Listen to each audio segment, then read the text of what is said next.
Hi, welcome back to the podcast. It's Dani, your host, and I'm here today with a Minisode on how to prepare for pet loss.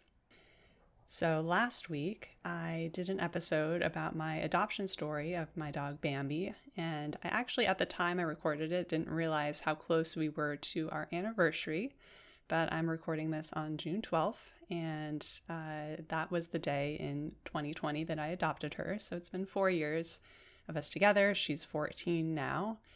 And in that episode, I talked about how adopting a dog changed my life. And really, I just can't emphasize enough how different my life looks at that time. I had a job as a startup founder. I lived in New York, and I had always wanted to take some time off to write fiction. But 6 months after adopting Bambi, I did that. I started to get into spirituality because I was using meditation to help me write fiction. Then I got into astrology. One thing led to another, and I just have become a completely different person in many ways. Of course, becoming a dog person who takes their senior chihuahua everywhere, but just in the main categorical ways, I've gone from being a startup founder to a writer / meditation teacher. And even a lot of the fiction I've written has ended up being about dogs. So especially this podcast series goes with my short story Dog Deities, which is about this fictional society where people literally worship their dogs. And that really came out from the experience of, noticing how Bambi would just be so delighted to have her food or to go for a walk, and how that motivated me to do things that made Bambi happy because, at the time I had trouble being happy, and it was so easy to make her happy, and then her being happy made me happy. And that really set off a whole different set of choices. I used to say things like, no matter what happens, at least me and Bambi will be together. And with that frame of mind, I was able to bet on myself and take more creative risks than I would have previously. So it's changed my life quite a bit. And of course, inspired this podcast. But something that I've noticed as I've been into spiritual work, something I've heard from other teachers that I'm now experiencing myself, is that you learn what you teach. And in many senses, you learn something and then you take the time to really integrate it. And then when you're ready, you teach about it. And that's often the ideal scenario. And sometimes you go to teach something and then the universe starts to present opportunities for you to really learn it. And that's kind of where I find myself now. Because in doing this podcast series, I reached out to people I had various connections with to talk about animal communication. And I did a couple weeks ago the interview with Olivia LaBarre. And Olivia does about 50% of her work is around pet loss, both animal communication and reiki. And in that episode, if you listen to it, I talk about how it wasn't something I really thought too much about, even adopting a senior dog. And last week, I was having, some trouble with Bambi, with some coughing and some short breaths.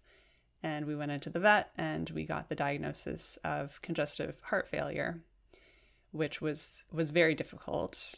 For people who don't know, it's something that a high percentage of small dogs do pass away from this, and it limits maybe how much time that they have left. There is medication. We can make the time left more comfortable, but it was quite a shock. I have been told Chihuahuas can live till they're 18, so just had in my mind that I had maybe a couple more years. And that was extremely difficult. I tried to record this podcast a couple days ago. I couldn't get through any of this without breaking down. So I'm happy that I'm able to talk about it now and share about it now, because I think it's no accident that I was doing this podcast series and had that interview. I say in that interview that people should bookmark that episode to come back to when it comes time to think about pet loss.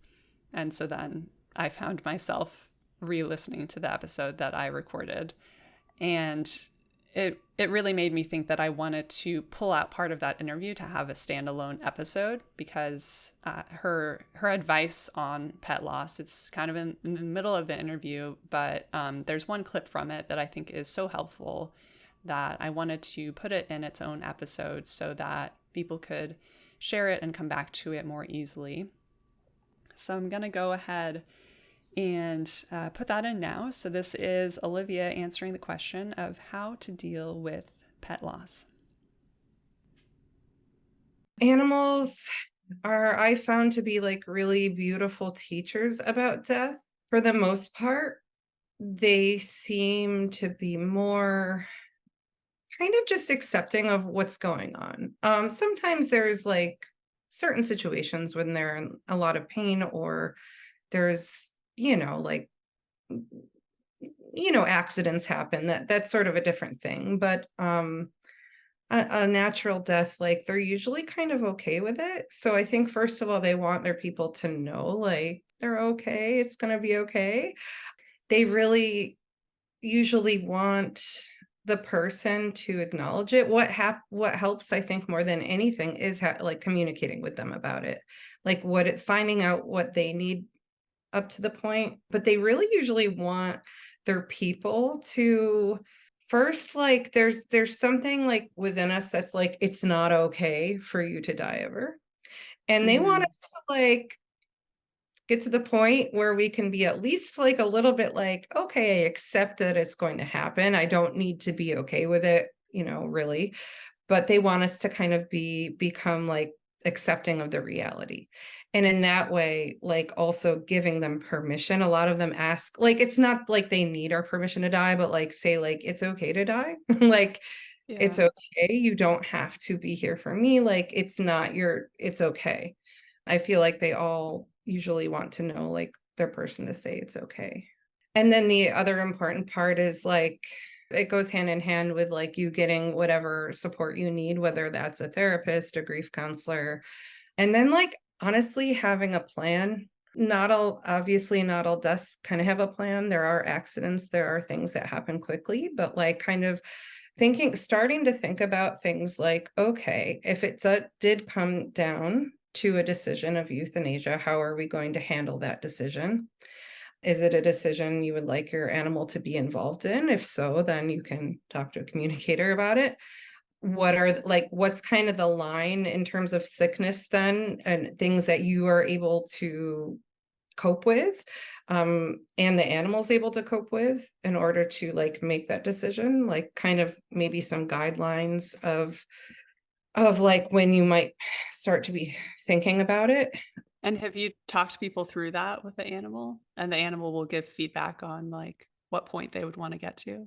Yeah, all the time. Sometimes animals are really like far away from it and they're like, I can't be thinking about that right now. And it's like, we don't Yeah. want to put that on them. But sometimes Yeah. they're like, okay.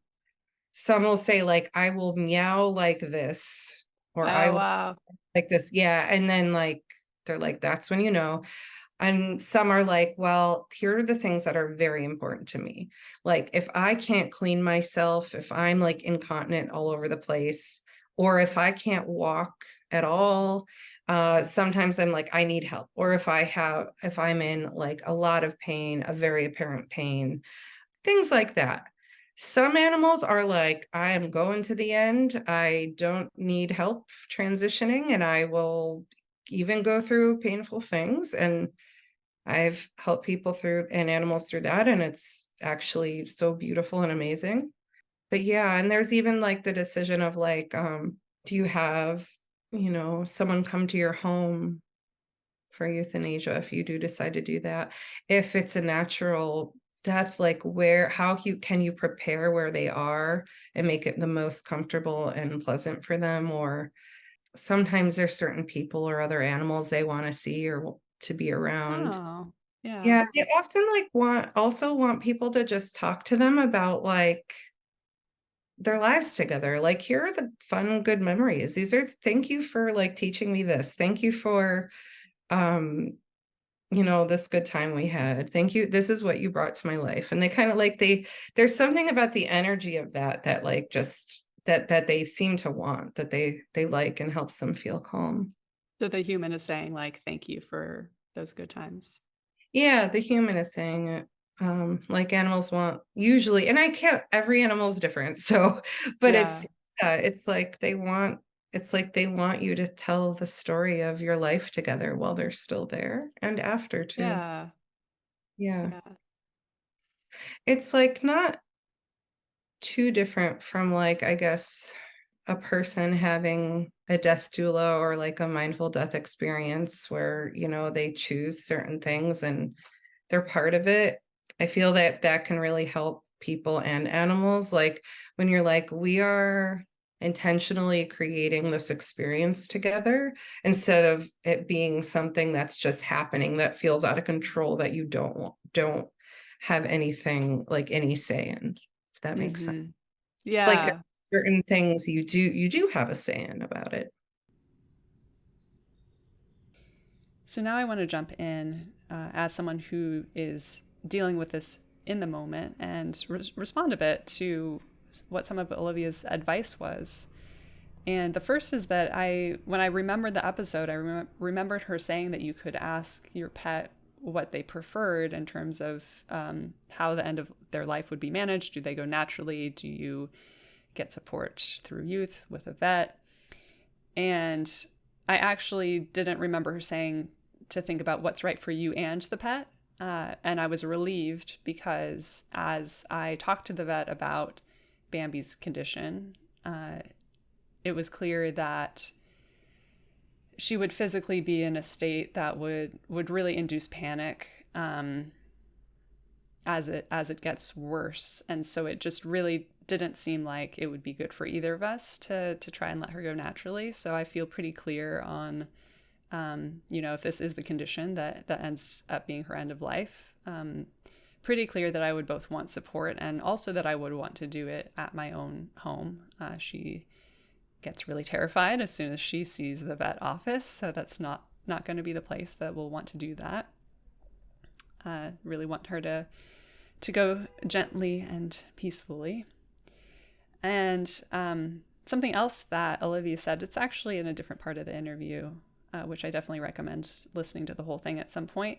But she did talk about, when I had asked her what our pets want us to know, she said, that they know that we're doing our best, that they know that it's hard to be a human and that we're doing our best. And that really was supportive for me. Just, in the past on this podcast, I talked about Bambi's separation anxiety, and I didn't want to give her medication to kind of like knock her out when I was gone. I wanted to help support her in dealing with the anxiety. But now I can see that her barking for a couple hours while I was gone was increasing her heart rate, which I think, in the short term made this condition, her heart condition, worse. And so now that I have a different point of view on that, and I understand, kind of multiple dynamics that were happening. And so, yeah, it's just supportive to know that that I'm doing my best, and that she knows that I'm doing my best, and that we're both trying to find our best way forward, and hopefully to make her as comfortable and supported as possible.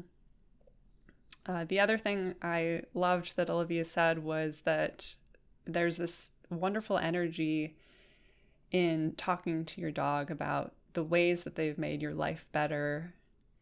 And for me, this really comes to mind with some of my favorite memories are associated with specific places that we've gone.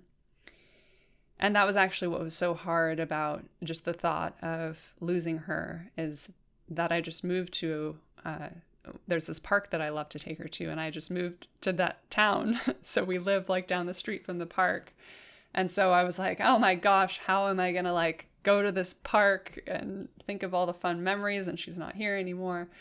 And it really reminded me of having a romantic breakup in a particular city where it felt like I would walk around a corner and I would see a place we'd been together, and it was just like the city was like littered with landmines, and I couldn't, I couldn't control like this grief just popping up out of the blue just when I moved around someplace physically.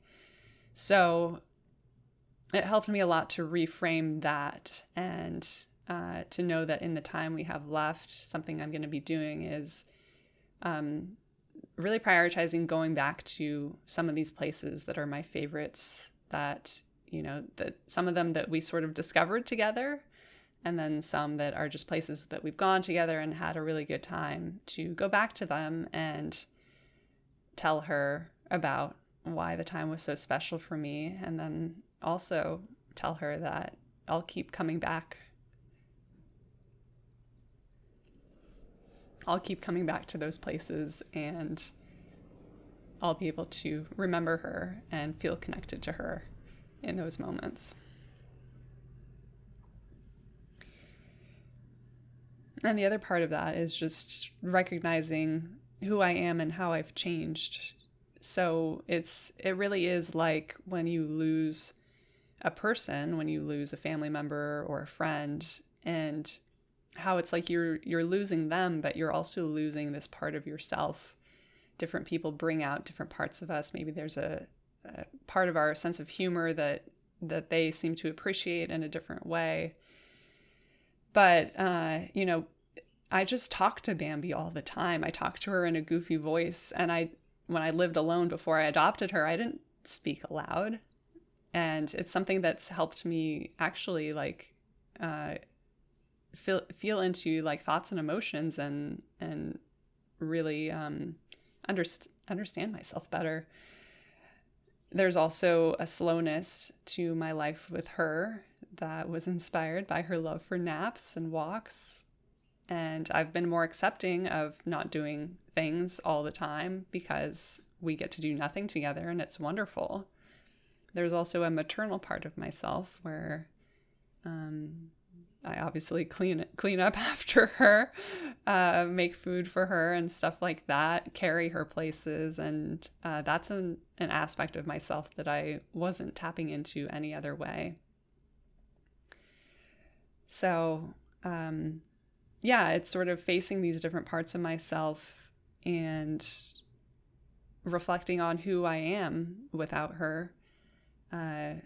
If there's kind of this emptiness or new space that might open up for something new. I know a lot of people who lose a dog say that they want to wait and take their time, and it's always surprised me how quickly people end up getting another dog. And so it will be interesting for me, I think, to see what that experience is like, to see maybe what opens up in that space. Because it feels like, as much as she's the one who might be moving towards this transition, that for me, it feels like a transition. It feels like walking through a portal and maybe becoming a very different person on the other side.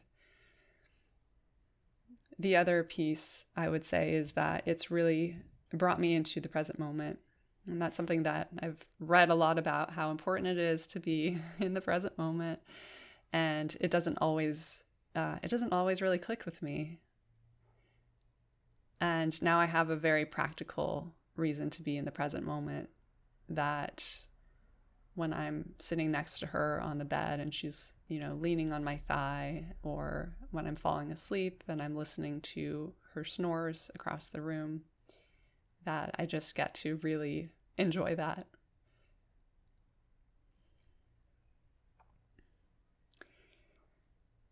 So I hope that this episode is supportive for others who are in transition, moving towards this transition. And I hope that you will bookmark it and save it so that you can share it with someone who needs to hear